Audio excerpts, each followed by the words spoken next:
बिस्मिल्लाहिर्रहमानिर्रहीम। अस्सलाम वालेकुम नाज़रीन, प्रोग्राम सिटी एचएन में खुश आमदीद। मैं हूँ आपकी मेज़बान अना यूसुफ। उम्मीद है आप सब लोग ठीक ठाक होंगे और इसके साथ साथ दिन का आगाज़ भी आपका बहुत खूबसूरत हुआ होगा। जी, जुमे का दिन है, आप सब लोगों को जुमा मुबारक। कोशिश कीजिए कि आज जब भी जुमे की नमाज़ का एहतमाम करें, अपनी दुआओं में हमें ज़रूर याद रखें, मुल्क के लिए अपने दुआ करें। मेरे ख्याल से जिन हालात में हैं हमें बहुत सारी दुआओं की ज़रूरत है और वैसे ही अल्लाह के हवाले चल रहा मुल्क, तो बस अल्लाह ताला हम पर रहम करे, आप सबको तंदुरुस्ती वाली ज़िंदगी अता फरमाएं।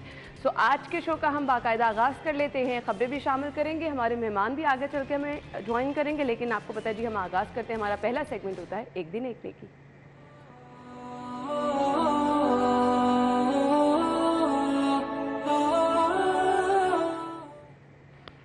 आज का पैगाम आप तक पहुँचाएंगे। बिस्मिल्लाहिर्रहमानिर्रहीम। हज़रत अबू हुरैरा रज़ियल्लाहु ताला अन्हो रिवायत करते हैं कि हम नमाज के लिए खड़े हुए तो हमारे साथ एक एराबी भी नमाज के लिए खड़ा हुआ। जब हमने नमाज़ पढ़ ली तो नमाज के बाद वो अल्लाह की बारगाह में ये दुआ करता, या अल्लाह मुझ पर रहम कर और अपने रसूल सल्लल्लाहु अलैहि वसल्लम पर रहम कर और फिर किसी और पर रहम न फरमा। रसूलुल्लाह सल्लल्लाहु अलैहि वसल्लम ने फरमाया कि तुमने एक वसी चीज़ को तंग कर दिया है, महदूद कर दिया है। और ये वसी चीज़ क्या है? ये अल्लाह ताला की रहमत है। तो गोया कि रसूलुल्लाह सल्लल्लाहु अलैहि वसल्लम ने यह हमें तालीम दी है कि जब भी हम दुआ करें तो अपनी दुआ में सिर्फ़ अपने आप को, अपने ख़ानदान को ही शामिल न रखें, बल्कि अल्लाह की सारी मखलूक को हम इसमें शामिल करें। हमारे यहाँ दुआ की जाती है तो दुआ का महवर सिर्फ़ और सिर्फ मुसलमान होते हैं, यानी मुसलमानों की जमात उम्मत मुस्लिमा होती है, जबकि हमें सब इंसानों के लिए दुआ करनी चाहिए। हमारे यहाँ ये रवैया भी इख्तियार किया जाता है कि जो दुआ करने वाला है वो अपने लिए तो रहमत की दुआ करता है, लेकिन दूसरे लोगों के लिए जो यहूद हैं या उनका ताल्लुक़ किसी भी मज़हब से है, उनके लिए अज़ाब की दुआ करता है, यानी उनको बद्दुआ देता है। ये तरीक़ा अल्लाह के दीन के ख़िलाफ़ है, रसूलुल्लाह सल्लल्लाहु अलैहि वसल्लम की सुन्नत के भी ख़िलाफ़ है। इसलिए कि रसूलुल्लाह सल्लल्लाहु अलैहि वसल्लम ने सहाबा से ये फ़रमाया कि तुम्हें अल्लाह ताला ने इस दुनिया वालों के लिए रहमत बनाकर भेजा है। यानी मकसद ये है कि लोगों के लिए वुसअत पैदा करो, तंगी पैदा ना करो, नफ़रत मत फैलाओ, मोहब्बत को आम करो और इंसानों में फ़र्क मत करो। अल्लाह की बारगाह में सब इंसानों के लिए दुआ करो। हाँ, जिनको हिदायत नहीं नसीब, उनके लिए दुआ की जानी चाहिए कि अल्लाह ताला उनको हिदायत नसीब करे। जो बदकिरदार हैं, फासिक और फाजिर हैं, अल्लाह ताला उनको फ़िस्क व फुजूर से निकाले, उनको अच्छी ज़िंदगी अमल के साथ अता फ़रमाए। और ये भी दुआ करनी चाहिए कि सारी इंसानियत पर, जो इस ज़मीन पर रहने वाले हैं, ऐ अल्लाह तो उन पर रहम फरमा। अल्लाह की रहमत को न किसी इलाके तक महदूद किया जा सकता है, न किसी गिरोह तक। अल्लाह की रहमत इस ज़मीन पर रहने वाले और इस कायनात में सारी मखलूक के लिए है। और इसी तरह अल्लाह सुब्हानहू व तआला की रहमत, उसकी शफ़क़त और उसकी राफ़त, ये सब इंसानों के लिए है। इसलिए हमें अपनी दुआ को महदूद करने के बजाय रसूलुल्लाह सल्लल्लाहु अलैहि वसल्लम की इस हदीस के मुताबिक दुआ को वसी कर देना चाहिए। तो ये था आज का पैगाम। आज की खबरें क्या हैं? पहली खबर जो हम डिस्कस करेंगे, ऑरेंज ट्रेन के किराए स्टॉप टू स्टॉप करने के अहकाम जारी। कम से कम किराया 20 जबकि ज़्यादा से ज़्यादा 40 रुपये वसूल किया जाएगा।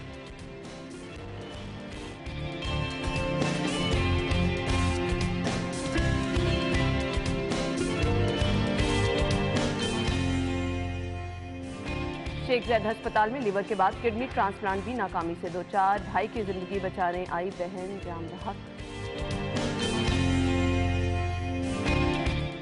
शाहदरा और दाता दरबार में पैदल चलने वालों के लिए ब्रिज बनेगा। ट्रैफिक की रवानी मुतासर होने की बड़ी वजह शहरियों का पैदल रोड क्रॉस करना है। और 200 एकड़ पर सब्जी मंडी बनाने का प्लान। लाहौर में स्टेट ऑफ द आर्ट सब्जी और फल मंडी बनेगी। आज की खबरें आप जान चुके हैं, इनकी डिटेल्स की तरफ आएंगे। स्टूडियो में हमारे साथ हमारे सीनियर रिपोर्टर्स मौजूद हैं। इमरान यूनुस और इरफान मलिक ने आज हमें ज्वाइन किया। अस्सलाम वालेकुम, क्या हाल चाल है? बहुत बहुत शुक्रिया। अच्छा जी, अब आ जाते हैं खबर की तरफ, जो आज की पहली खबर है। ऑरेंज ट्रेन, जिसको कहा गया था कि जी आपको सस्ती, आरामदेह और पुरसकून एक सफरी सहूलत मैसर होगी, नो डाउट है भी। लेकिन मुझे यह बड़ा अफसोस होता है कि ऑल्दो मैंने कभी सफ़र नहीं किया, लेकिन गुजरते हुए कंपैरिजन अगर किया जाए जिस टाइम इसको स्टार्ट किया गया था, जो जिस तरह से ये नज़र आती थी, बिल्कुल ही नक्शा बदल चुका है। खैर, उसकी तरफ तो आएंगे। इनकी टाइम टू टाइम इनको साफ़ सुथरा रखना और मेंटेनेंस का काम बहुत ज़रूरी है, चाहे वो ऑरेंज ट्रेन है, चाहे वो मेट्रो ट्रेन है, ये बहुत ज़रूरी है। अदरवाइज़ ये चीज़ें जो है ना वो अपने टाइम के साथ जवाब देना शुरू कर देती हैं।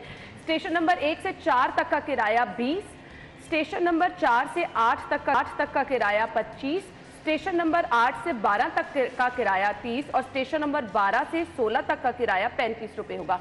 मैं आयशा से रिक्वेस्ट करूंगी थोड़ा प्रोमिनेंट करके ये किराए आपको दिखा दें, ताकि आपको पता चल जाए हमारी डिस्कशन के दौरान कि ये किराए कितने होंगे। जी अब आ जाते हैं कि ये कितना ज़रूरी था और पहले इससे क्या सिस्टम चल रहा था।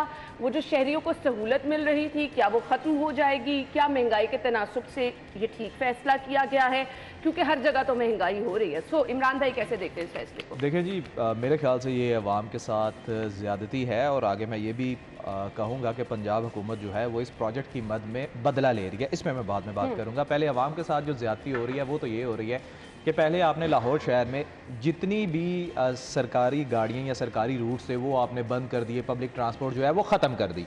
फिर आपने क्या किया, शहर में आ जाके क्या रह गया, एक आपके पास मेट्रो रह गई, एक ऑरेंज ट्रेन रह गई और इसके अलावा कोई पब्लिक बिल्कुल ऐसे। अब आपने क्या किया कि इनके किराए जो है वो बढ़ाना शुरू कर। ये वही प्रोजेक्ट है जिसके बारे में मौजूदा पंजाब हुकूमत जो है वो ये कह रही थी कि ये हमारे गले की हड्डी बन चुका है। अब इन्होंने क्या किया है कि खैर इसको चला तो दिया, ऑब्वियसली शहरियों को बहुत ज़्यादा सहूलत जो है वो इस प्रोजेक्ट से मिल रही थी।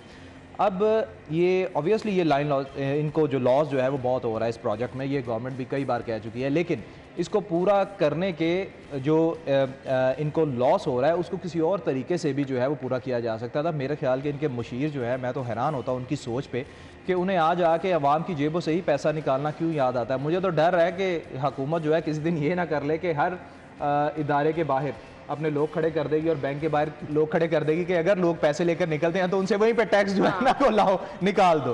अब बात इस तरह है कि आपने ऑरेंज ट्रेन देखा होगा, आपने उसके आपने वैसे सफ़र तो नहीं किया जैसे आपने बताया, लेकिन आपने उसको चलते हुए ज़रूर देखा होगा, आपको उसका कलर भी पता होगा, आपने उसके स्टेशन भी देखे हुए थे। भाई आप जो है महाना करोड़ों रुपया कमा सकते हैं। कैसे? आप उन पर ब्रांडिंग कर सकते हैं। पूरी दुनिया में ऐसे होता है, पूरी दुनिया में ऐसे। सबसे बड़ा ऑप्शन तो यही है ना कि आप सबलेट कर सकते हैं उनके स्टेशन, वहाँ पे ब्रांडिंग कर सकते हैं। जो ऑरेंज ट्रेन है उनकी जो बोगी हैं उनके अंदर भी आप जो है वो ब्रांडिंग कर सकते हैं, किसी भी मल्टीनेशनल कंपनी की बाहर भी कर सकते हैं, तो उससे आप करोड़ों रुपया कमा सकते हैं। बजाय ये आप आवाम पे बोझ डालें।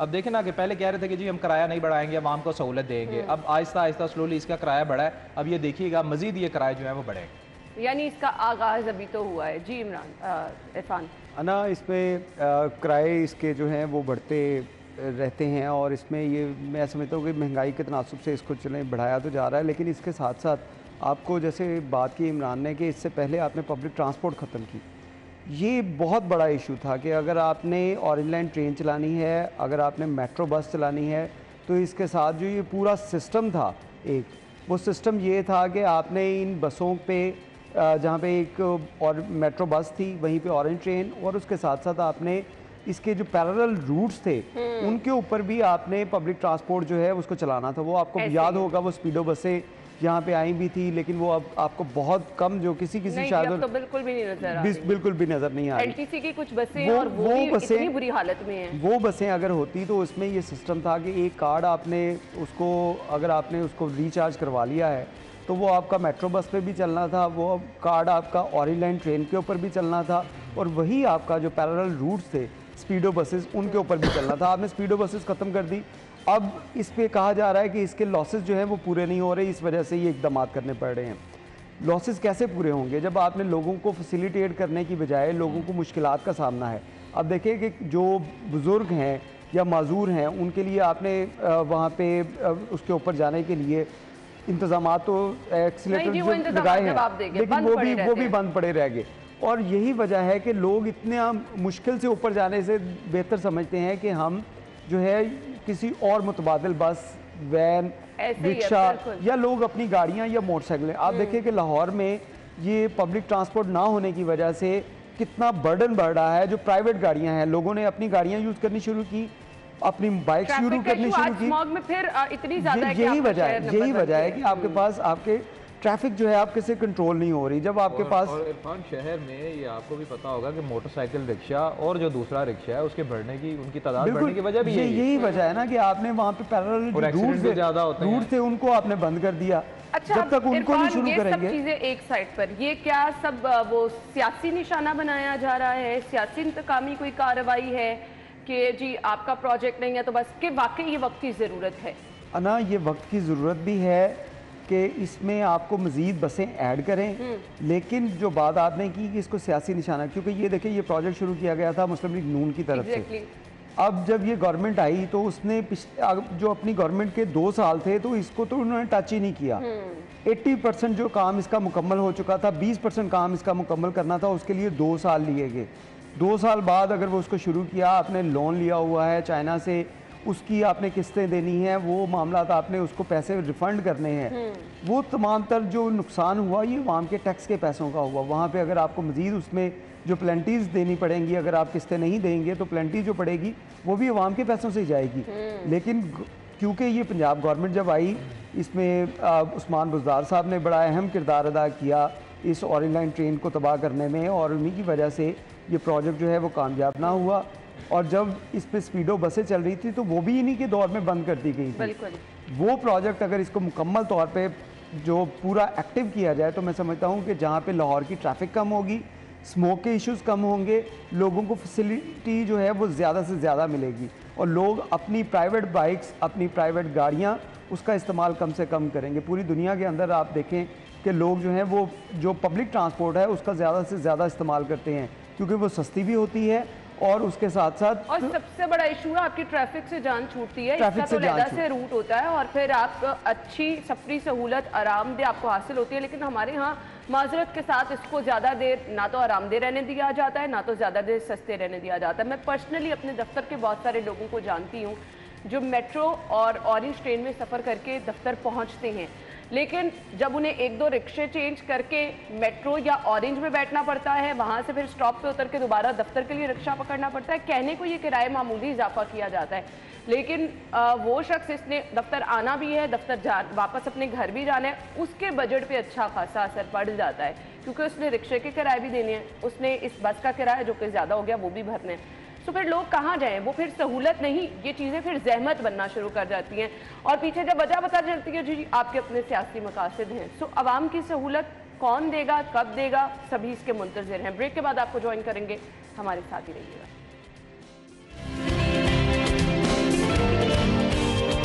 शेख जायद अस्पताल से, जहां पर लिवर के बाद किडनी ट्रांसप्लांट भी नाकामी का सामना रहा और भाई की जिंदगी बचाने के लिए आई बहन जान भाग हो गई। अभी ऑफ द कैमरा हम लोग बात कर रहे थे ब्रेक में। सो मुझे लगता है कि अगर इस तरह के एक तो वाकयात हो चुके हैं, बहुत रेयर काम हो रहा है ना इस पे, सो मेरे ख्याल से इसको प्रॉपर पे बंद ही रखना चाहिए। एक बंदा तो ऑलरेडी बीमार है, जो तंदुरुस्त बंदा गया वो भी अपनी ज़िंदगी से जाता है। जी इमरान, देखिए जी, लाहौर के इर्द गिर्द अगर बात की जाए, मज़ाफ़ाती इलाके हैं या जो दीगर शहर हैं जो मुल्हिका हैं लाहौर से, वहाँ पर जो सेहत की सहूलियात हैं उनको देखते हुए पेशेंट को हमेशा लाहौर रेफ़र जो है वो किया जाता है कि लाहौर में बड़े हॉस्पिटल्स हैं, वहाँ ले जाएं, वहाँ इलाज बेहतर होगा। और अगर लाहौर में आप लिवर और किडनी के हवाले से बात करें तो शेख ज़ायद जो है वो नो डाउट एक मुकाम रखता है और बहुत ज़्यादा हर वक्त वहाँ पर बहुत ज़्यादा मरीज़ जो हैं वो रहते हैं। लेकिन अब ये जान के वाकई बड़ी अफसोसनाक खबर है कि 42 साला शख्स जो है उसका जो है वो फेल हो चुका था लीवर, और जो उसकी बहन है उसने वो अतिया किया और उसके बाद वो जाँ भाग नहीं हो सका, वो जाँ भाग हो गया।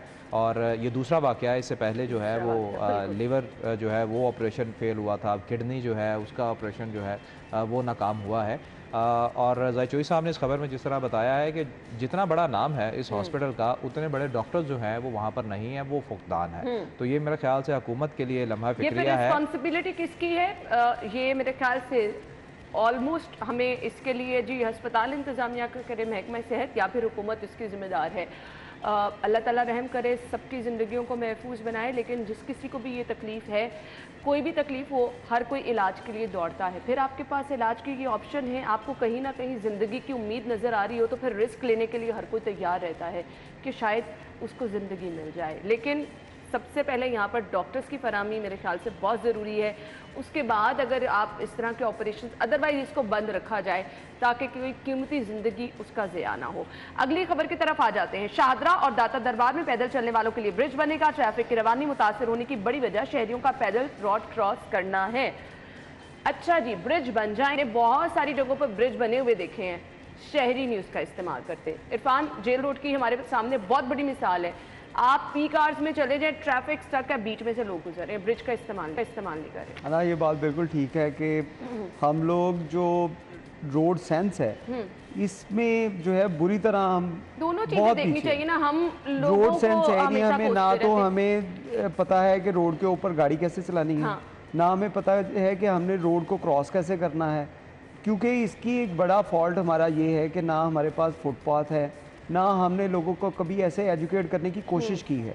अब देखिए, जो ब्रिज बनाए गए, अब मुझे बताएं, हॉस्पिटल के सामने, अब जेल रोड की बात कर रही थी, हॉस्पिटल, उसके सामने कितने हॉस्पिटल है, आपके सर्विसेज हॉस्पिटल है, कार्डियोलॉजी है, और उसके साथ प्राइवेट हॉस्पिटल की एक लंबी लाइन है। ऐसे वहाँ पे अगर जो मरीज़ आएंगे वो कुछ सेहतमंद नहीं होंगे, वो बुज़ुर्ग होंगे, वो बीमार होंगे, उनकी हालत ठीक नहीं होगी। अगर उन्होंने रोड क्रॉस करना है तो आप सोच सकते हैं कि 100 सीढ़ियाँ चढ़ के को ऊपर जाएगा ब्रिज के ऊपर और फिर जाके रोड क्रॉस करेगा। इसके लिए आपको उनको फैसिलिटेट करने के लिए, जैसे हम पहले भी बात कर रहे थे कि अवाम को फैसिलिटेट करने की बात की जाए।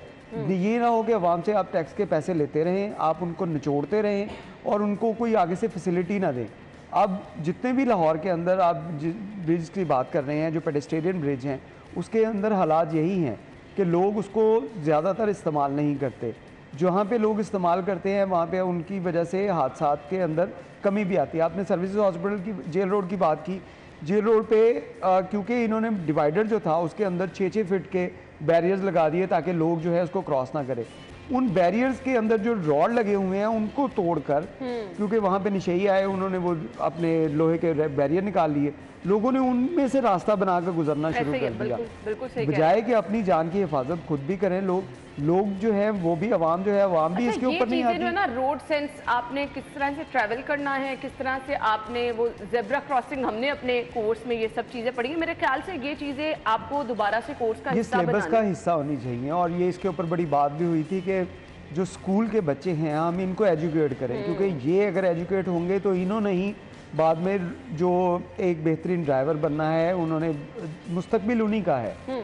उनको जब बेसिक ही हम नहीं बताएंगे कि आपने रोड को इस्तेमाल कैसा करना है, वहाँ पैदल कैसे चलना है, वहाँ पे आपने गाड़ी कैसे चलानी है, तो वो आगे आप समझें कि वो उसमें कोई बेहतरी आएगी, वो नहीं आएगी। यही वजह है कि हमारे आप हादसात की शरह अगर देखें, जहाँ पे ये ब्रिज है वहाँ पे हादसात की शरह कम है, लेकिन जहाँ पे ये ब्रिज नहीं थे इनसे पहले, वहाँ पे हादसात की शरह बहुत ज़्यादा थी। अगर हम इसकी मजांग चुंगी की बात करें, मजांग चुंगी के ऊपर भी आपको काफ़ी रोड के ऊपर नज़र आएंगे, वहाँ पे इतना ट्रैफिक हादसे थे, इतने ट्रैफिक हादसे थे कि उसका जो है वो तदारुक यही किया गया कि यहाँ पे ब्रिज बनाया जाए।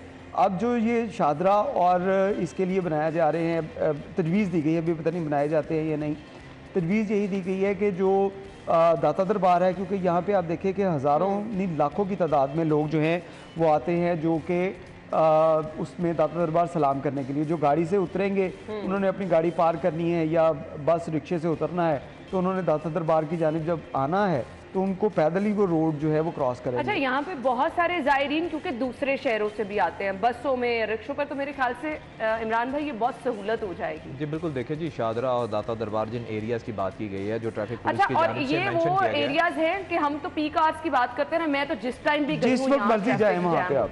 मैं अभी उसी चीज़ को याद कर रहा था, वीकेंड पे मैंने जो है वो सफ़र किया था गुजरांवाला का, तो उस दौरान जो है आप यकीन जाने, मुझे ये रात का वक्त था, तकरीबन कोई 8:30 का ना, तो ये दाता दरबार और शाहदरा तक ना मुझे पता चल गया था कि मैं कैसे ड्राइव जो है वो कर रहा था। आप यकीन जाने, वाकई जो ट्रैफिक की सुस्त रवि है वहाँ पर, उसकी सबसे बड़ी वजह जो है ना, वो वाकई मैं वहाँ पर देख रहा था कि जो लोग पैदल क्रॉसिंग कर रहे हैं रोड को, वो जो है उनकी वजह से ट्रैफिक जो है वो मुतासर होती है, और ट्रैफिक रश की बड़ी वजह जो है वही होती है। और जो ट्रैफिक पुलिस की जानिब से जो कमीशन बनाया गया है इस हवाले से, माहौलियाती कमीशन, उसको जो रिपोर्ट पेश की गई उसमें भी ये चीज़ बयान की गई है कि लोग चूँकि पैदल रोड क्रॉस करते हैं, इसकी वजह से ट्रैफिक जो है वो सुस्त रवि का शिकार होती है और ट्रैफिक जैम जो है उसकी सूरत नज़र आती है।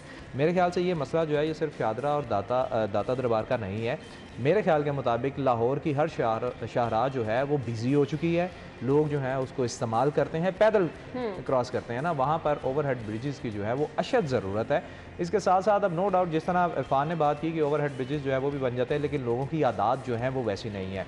कहीं पर जो है वो पैदल क्रॉसिंग के लिए अब सर्विसेज के सामने जो है वो एक अंडरपास जो है वो बना हुआ है पैदल क्रॉसिंग के लिए। आप यकीन जाने कभी भी लोग उसका इस्तेमाल नहीं करते। मैं वही तो कह रही हूँ ना, जहाँ कहीं पे ये ऑप्शंस हैं वहाँ लोग इस्तेमाल नहीं करते, तो हमें लोगों को भी थोड़ा सा छोटी सी गलती जो है वो जानलेवा साबित हो जाती है। और हमने कई हादसा जो है वो वहाँ पर जेल रोड पर हमने खुद देखे हैं कि थोड़ा सा वक्त बचाने के लिए थोड़ी सी तकलीफ क्या है, सिर्फ थोड़ा सा आगे चल के आपने ओवरहेड ब्रिज से जाना है, लोग ऐसे नहीं करते, फिर हादसा जो है बेशतर ये हादसा जो है वो जानलेवा साबित होता है। बिल्कुल ऐसे ही है। सो ये जी 2 वे ट्रैफिक है, थोड़ा सा आप लोगों को भी ताउन करना है और थोड़ा सा मेरे ख्याल से ये ब्रिजेस बनना भी वक्त की अहम ज़रूरत है। और ये जो शादरा और दाता दरबार के पॉइंट का मेंशन किया गया, ये तो बहुत ज़रूरी है क्योंकि यहाँ पे ट्रैफिक का बहुत ज़्यादा बहाव रहता है और पैदल रोड क्रॉस करना बहुत ज़्यादा मुश्किल हो जाता है। फिलहाल एक ब्रेक लेंगे, ज्वाइन करेंगे आपको इस ब्रेक के बाद।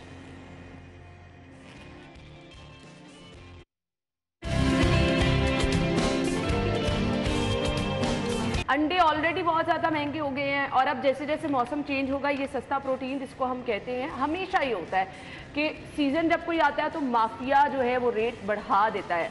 रीज़न कुछ भी बता दी जाती है, सिर्फ और सिर्फ शहरियों को जो है ना कि लूटने के लिए तैयारी की जाती है। इरफान साहब ना बिल्कुल बात ठीक है कि आप ये बात बिल्कुल सही कर रही हैं कि जब भी ऐसा कोई मौसम आता है उस वक्त जो है, अब देखें अंडे जो है 260 रुपये दर्जन है। एक आम आदमी जो है, गरीब आदमी जिसकी 400-500 हज़ार रुपया दिहाड़ी होगी, वो 200-250 के अंडे ले आएगा। ऐसे ही है, उसका गुजारा किस तरह होगा? और डॉक्टर्स कहते हैं कि जी आप अपने बच्चों की ग़िज़ा में लाजमी अंडा रखें और प्रोटीन रखें। अच्छा, अब ट्रेडर एसोसिएशन की जानिब से ये पोल्ट्री ट्रेडर्स जो हैं, इनकी जानिब से कहा जा रहा है कि हमारे जी सोयाबीन के ट्रक जो हैं वो कराची में फंसे हुए हैं, उनको जो वो आ नहीं रहे, कस्टम उनके क्लियर नहीं हो रहे, जिसकी वजह से पोल्ट्री जो है वो इसको महंगा करने के ऊपर जो है वो मुश्किल उनको पेश आ रही है कि वो इसको करेंगे ही करेंगे महंगा। अब ये ट्रक फंसे हो ना हो, ये ट्रक आए ना आए, ये मामला ऐसे ही चलने हैं, इन्होंने रेट बढ़ाने ही बढ़ाने हैं। और हर दफ़ा ये होता है, कभी कह दिया जाता है जी कि फीड की जो दस्तयाबी नहीं थी, कभी कहते हैं कि बीमारी आ गई थी, कभी कोई बहाने कभी कोई बहाने। बात वही है कि अवाम को लूटना है, जिस तरह भी लूट लें, और ये बहाने जो है उज़र दिए जाते हैं कि जी अब तो वो हमारे जो ट्रक हैं पोल्ट्री के वो 18 रोज़ से वहाँ पे फंसे हुए हैं, इस वजह से हम जो पोल्ट्री जो है वो ट्रेडर जो हैं ये गोश्त महंगा करें करेंगे। आम आदमी की पहुंच से ये चीज़ें जो दूर होती चली जा रही हैं। और मुझे बार बार वो टाइम याद आता है जब बार बार इल्ज़ामात लगाए जाते थे, कहा जाता था जी कि रेट जहाँ से निकलते हैं और बढ़ाए जा रहे हैं, एक दूसरे को जो है वो निशाना बनाया जाता था। लेकिन अब रेट कौन निकाल रहा है? आपके सामने हम रेट लिस्ट बता रहे हैं। 255 होलसेल का रेट है जी, इस टाइम आप स्क्रीन पे देख रहे हैं। अंडे आपको 255 रुपये दर्जन मिल रहे हैं, होलसेल का रेट ये चला रहे हैं। तो अगर आप जाएंगे अपने करीबी मार्केट से ख़रीदारी करने के लिए तो जी 2-3 रुपये आपको इसका इजाफा ही मिलता है। अब इसका नोटिस किसने लेना है? आई डोंट नो कि महंगाई कोई कंट्रोल करेगा भी कि नहीं। सब्जियों के रेट्स हम आगे चल के आपको ज़रूर बताएंगे। और ये चीज़ें सिर्फ आपके साथ शेयर करके होता है कि घर बैठे आपको आसानी हो जाए जब कभी आप बाहर ख़रीदारी करने के लिए जाएँ, क्योंकि सब्ज़ी अंडे गोश्त ही आपने ख़रीदना ही होता है हर रोज़, तो आपके लिए आसानी हो जाती है। थैंक यू सो मच, बहुत बहुत शुक्रिया आप लोग के वक्त के लिए। नाज़रीन ब्रेक, हेडलाइंस और फिर आते हैं शो में।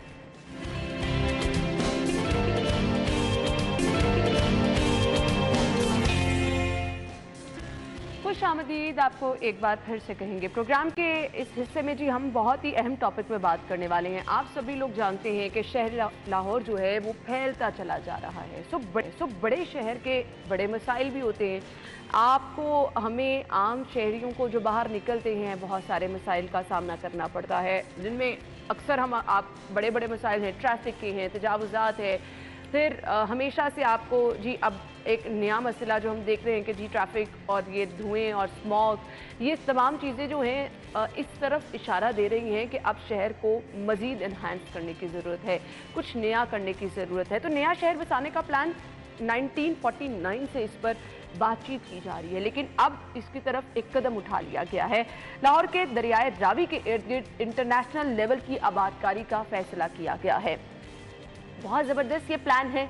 इसके फीचर्स क्या हैं वो मैं ज़रूर आपके साथ डिस्कस करूंगी, लेकिन आपको ये भी बताती चलूं कि 1,25,000 एकड़ से ज़ायद इस नए शहर को आबाद करने का प्लान है। तो ये एक बहुत बड़ा चैलेंज भी है। अब ये नया शहर आबाद तो होगा, इसमें आम शहरियों को क्या फ़वाइद मिलेंगे, इसके डिफरेंट फेजेस हैं जिनको हम डिस्कस करेंगे और आपको बताने की, समझाने की कोशिश करेंगे कि असल में ये प्रोजेक्ट है क्या। ऐसे में जब ज़रूरत पेश हुई नया शहर आबाद करने की, तो river Ravi urban development authority का क़याम अमल में लाया गया। इस अथॉरिटी का क़याम इसलिए अमल में लाया गया कि इसको ये टास्क सौंप दिया जाए कि उन्होंने एक नया शहर आबाद करना है, बसाना है, जिसमें वो तमाम सहूलियात होंगी जो कि आपको अच्छे लाइफस्टाइल के लिए सपोर्ट कर सके। एक बहुत अहम फीचर जो कि हम देख रहे हैं इस प्रोजेक्ट का, वो मुझे ये लगा कि जी हम कहते हैं आने वाले टाइम में आने वाली नस्लों के लिए पानी बिल्कुल नहीं होगा।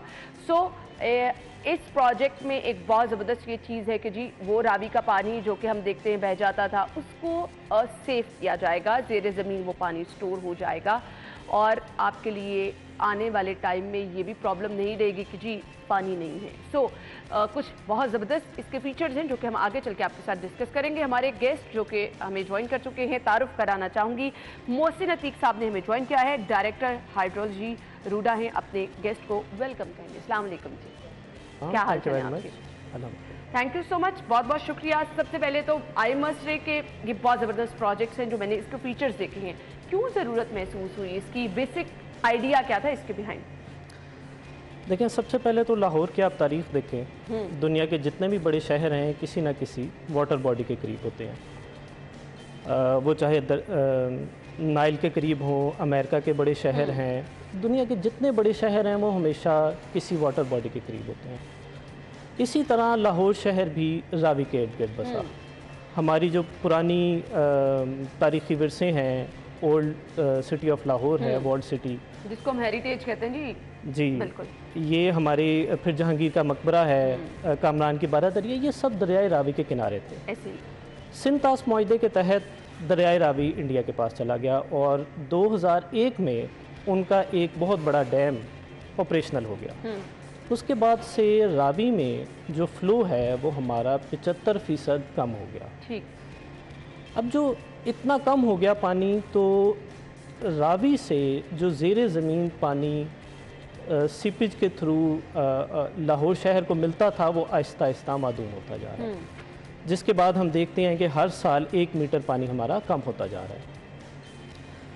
इसके साथ साथ क्या हुआ, दरिया के खुश्क होने की वजह से यहाँ आबादियाँ बढ़ती गई। दरिया के इर्द गिर्द इस वक्त 1 लाख के करीब इंसान बसते हैं, जिनको अब पॉसिबल नहीं कि हम उठाए, और ये इर्रेगुलर सारे आबादकारियाँ हैं।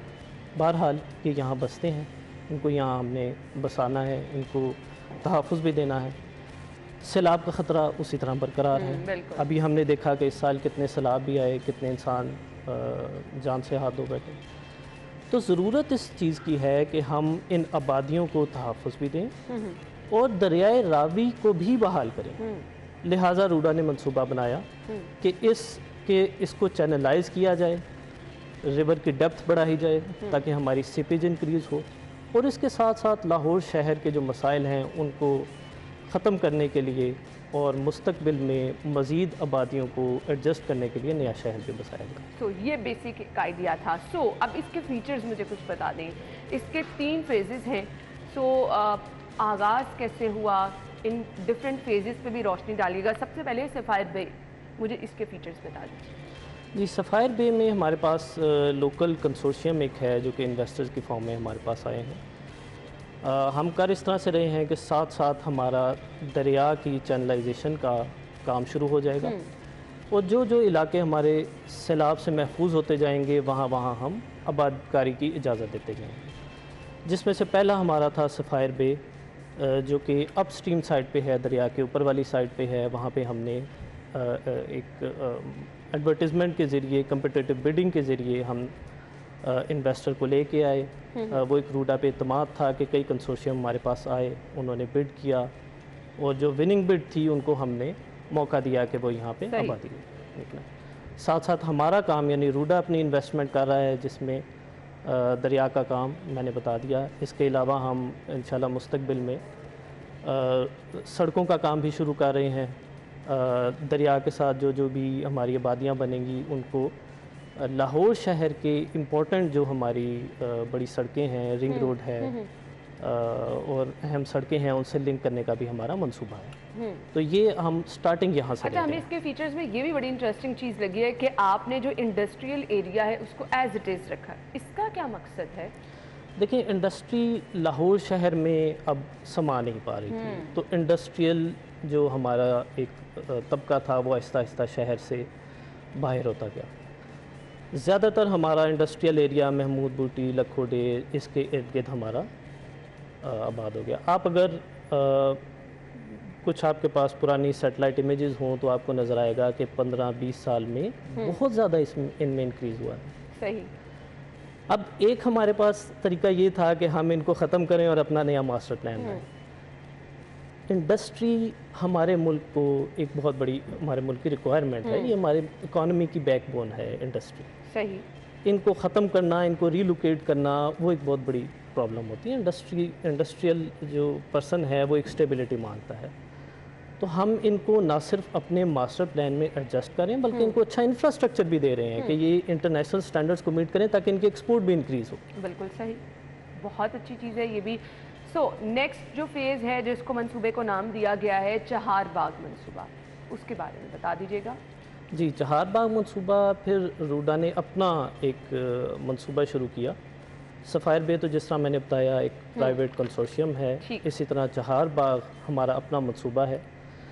अच्छी बात इसमें यह है कि हम ना सिर्फ पूरे फ़ेज़ 1, 2, 3 हमारा पूरा जो रूडा का मंसूबा है उसमें, बल्कि चहार बाग में भी हम जो सस्टेनेबल ट्रांसपोर्टेशन सिस्टम है उसको फ़रोग़ दे रहे हैं। यानी walking, cycling, mass transport system, ताकि लोग ज़्यादा इनको यूज़ करें, फैसिलिटेशन हो और गाड़ियों के धुएँ को कम किया जा सके। सही। पूरे रूडा मंसूबे में जो कि चहार बाग को भी लिंक करता है, मेट्रो बस, जो हमारी मेट्रो ट्रेन्स हैं, इसी तरह इसके इंटरनल जो रोड्स हैं उसमें साइकिलिंग के लिए फैसिलिटेशन। सही। फिर इस तरह सिर्फ चहार बाग मंसूबे में सिर्फ सिंगल रेजिडेंशियल हाउसेज नहीं हैं, इसमें हमारे अपार्टमेंट्स भी हैं ताकि डेंसिटी ऑफ पॉपुलेशन हमारे कम एरिया में बसाई जा सके और शहर बिला वजह फैलता ना रहे। डेंसिटी ऑफ पॉपुलेशन हम इंक्रीज़ कर रहे हैं एक अपार्टमेंट्स वाला एक जी, सिंगल फैमिली रेजिडेंशियल यूनिट्स भी हैं और अपार्टमेंट्स भी हैं। तो दोनों चीज़ों को हम इकट्ठा कर रहे हैं ताकि डेंसिटी ऑफ पॉपुलेशन हमारी कंसंट्रेट हो, इंक्रीज़ हो हमारी एक एरिया में। अच्छा, वो लोग जो कि इंटरेस्टेड हैं यहाँ पर आकर अपने लिए ख़रीदारी करना चाह रहे हैं, घर, अपार्टमेंट्स, उनके लिए क्या अभी से ही डोर्स ओपन हैं, वो आ सकते हैं, अपना इंटरेस्ट शो कर सकते हैं? जी, चहार बाग में तो हमारे बिल्कुल ओपन है। ठीक है। चहार बाग में बल्कि हमारा इंफ्रास्ट्रक्चर का काम भी शुरू है, कॉन्ट्रैक्टर मोबिलाइज्ड है, सड़कें, सीवरेज, वाटर सप्लाई का काम हमारा चल रहा है, उसमें ज़रूर सरमायाकारी करें और इंशाल्लाह आगे भी हमारे मज़ीद भी क्योंकि हमें तो फ़ौरन फीडबैक आना शुरू हो जाता है, मैसेजेस आना शुरू हो जाते हैं, हम कहाँ जाएं, किससे रब्ता करें, सो ये भी थोड़ा सा हमारे लाहौरियों को गाइड कर दीजिएगा। हाँ, इसके लिए हम एक 1 विंडो शुरू कर रहे हैं। हमारे ऑफिस आप आएँ, वहाँ पे 1 विंडो मिलेगी, यानी जो शख्स आएगा उसको सिर्फ एक जगह पे जाके अपनी दरख्वास्त, मालूमात, तमाम इन्फॉर्मेशन आपको एक ही जगह पे मिलेगी। ठीक है। सो इसके लिए 1 विंडो का बाकायदा आगाज़ हो रहा है, आपको जो भी इन्फॉर्मेशन चाहिए होगी वहाँ मिल जाएगी। हम बड़े अरसे से इस चीज़ की तरफ ज़ोर भी दे रहे हैं, बार बार गुफ्तगू भी करते हैं, हम अपने बड़े बड़े लीडर्स को भी सुनते हैं कि आपने ग्रीन एरिया को बढ़ाना है। ऑब्वियसली आपकी ज़िंदगी की लामत भी है, आपको थोड़ा सा जितने मसाइल हो चुके हैं, जब तक ग्रीन एरिया नहीं होगा, तो यहाँ पे ग्रीन एरिया की सपोर्ट के लिए क्या किया जा रहा है? हाँ, इसके लिए मैं थोड़ा सा बैकग्राउंड भी बताऊं। एक तो लाहौर पिछले 15 सालों में जनूबी साइड पे साउथ वर्ड्स लाहौर का एरिया डबल हो गया है। नो अब डाउट। इसका क्या मतलब है कि 15 सालों में हमने इतना एग्रीकल्चरल एरिया ख़त्म किया जितना लाहौर इटसेल्फ था। हम अब क्या कर रहे हैं कि शहर देखें, आबादी ने तो फैलना है, आबादी बढ़ेगी और यहाँ पे हम एक कंसंट्रेटेड जब आबादी देंगे तो फ्यूचर में एग्रीकल्चर एरिया की कन्वर्जन हमारी डिक्रीज़ होगी। सबसे पहली तो ये। दूसरी चीज़, हमारे एरिया में 6 जो हैं फॉरेस्ट एरियाज़ हैं जिनको हम रिवाइव कर रहे हैं। उसमें रिफॉरेस्टेशन हम कर रहे हैं, जिसमें झोंक सबसे बड़ा फॉरेस्ट है, जिसमें आगाज़ हमने कर दिया है। इसमें हज़ारों के हिसाब से दरख्त पौधे हम लगा रहे हैं, जिससे लाहौर की आबो हवा भी बेहतर होगी और जो हमारे यहाँ पे चरिंद परिंद थे वो भी रिवाइव होंगे। सही। तो आप देखें कि किस तरह से हर चीज़ को मद्देनज़र रख के काम किया जा रहा है।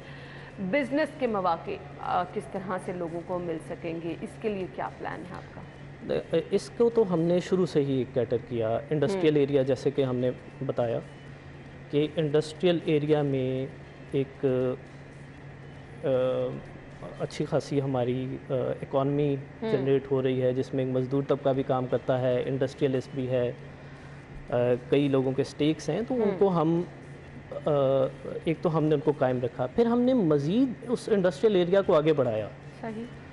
इंडस्ट्रियल एरिया हम मज़ीद भी दे रहे हैं कि जिस इंडस्ट्रियलिस्ट ने सरमायाकारी करनी है वो यहाँ आए और अपनी इंडस्ट्री कायम करे और उसको इंटरनेशनल स्टैंडर्ड। अब होता यह है कि एक इंडस्ट्रियलिस्ट अपनी इंडस्ट्री लगाता है, लेकिन एक्सपोर्ट के लिए दुनिया में कई मयार हैं कि आपने इंटरनेशनल स्टैंडर्ड्स को मीट करना है। बिल्कुल।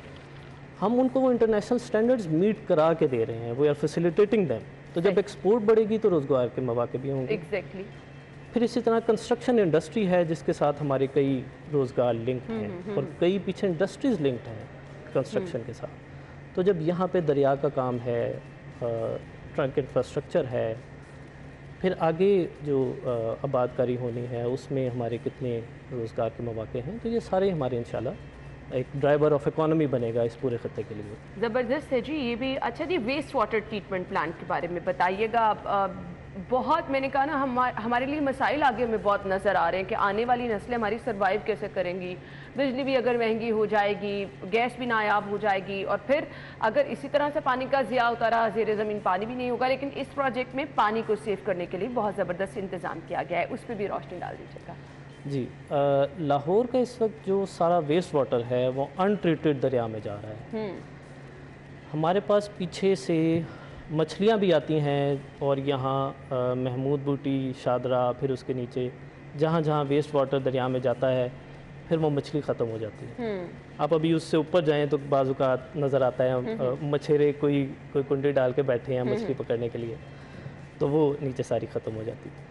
अच्छा, इसके लिए हमने फिर दरिया की सफाई के लिए हम शुरू में 3 वेस्ट वाटर ट्रीटमेंट प्लांट्स लगाएंगे ताकि ये सारा पानी ट्रीट होके जाए और दरिया की हमारी जो ना सिर्फ ये कि उसकी क्वालिटी इंप्रूव हो बल्कि उसके एस्थेटिक्स भी इंप्रूव हो, कोई सैर करने भी जा सके वहाँ पे। अब तो हम सुनते भी नहीं कि कोई सैर करने भी जाता है वहाँ पे, तो वो भी बहाल हो। फिर रूडा का जो इंटरनली जो हम आबादकारी करेंगे उसके लिए भी ट्रीटमेंट प्लांट्स बनेंगे। हम भी अपनी कोई पानी दरिया में बगैर ट्रीटमेंट के नहीं डालेंगे।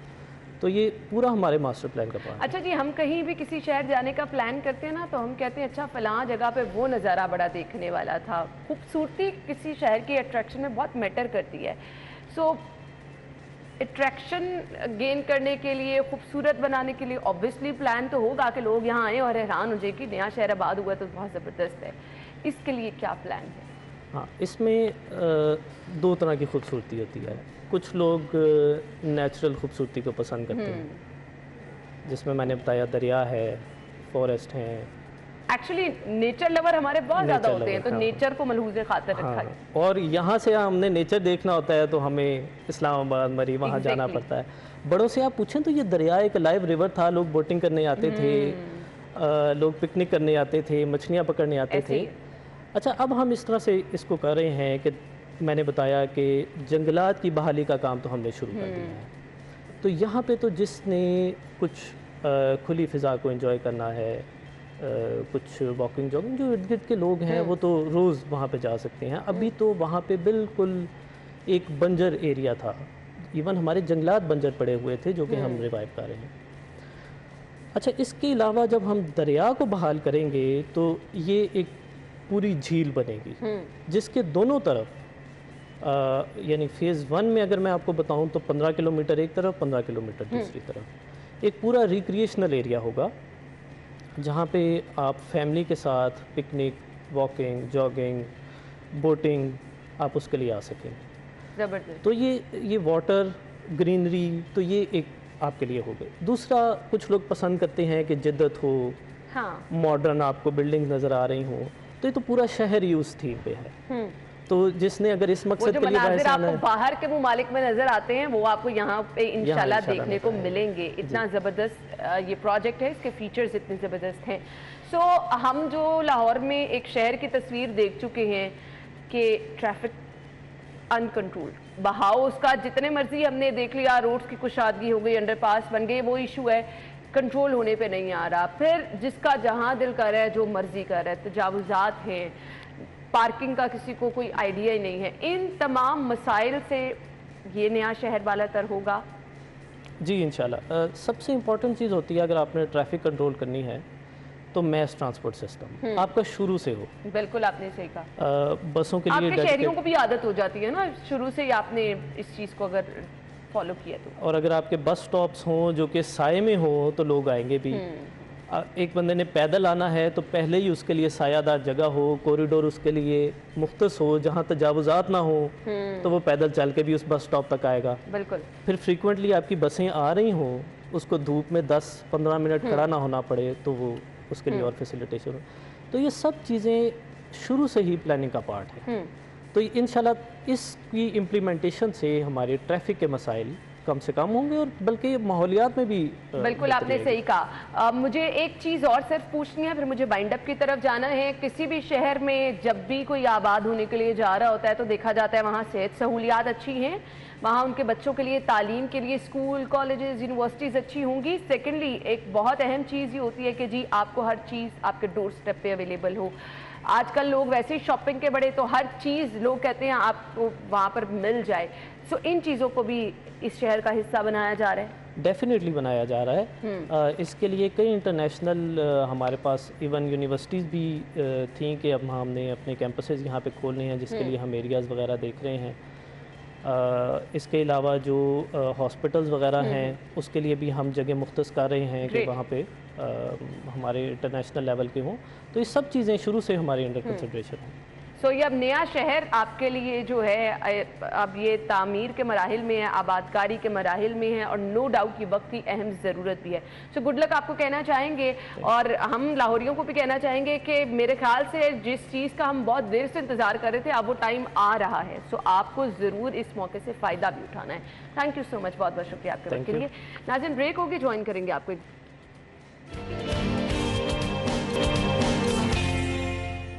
Welcome back. एक बार फिर से खुश आमदीद कहेंगे प्रोग्राम के हिस्से में। आपको विजिट करा देते हैं जी। अल्लाह ना करे कभी किसी को यहाँ पर जाना पड़े, लेकिन ज़िंदगी है, साथ साथ ये थोड़ी बहुत चीज़ें तो चलती रहती हैं। शहर की बड़ी हस्पताल ना सिर्फ शहर की बड़ी इलाजगाह है, ये बल्कि पूरे एशिया की सबसे बड़ी इलाजगाह है म्यू हॉस्पिटल, जहाँ पर रोज़ाना हज़ारों की तादाद में लोग जाते हैं इलाज मुआलजे की गर्ज से।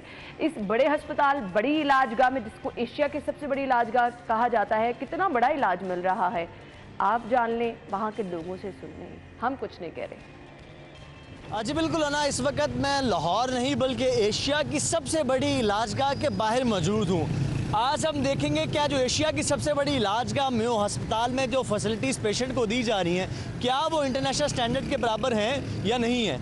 आइए चलकर देखते हैं।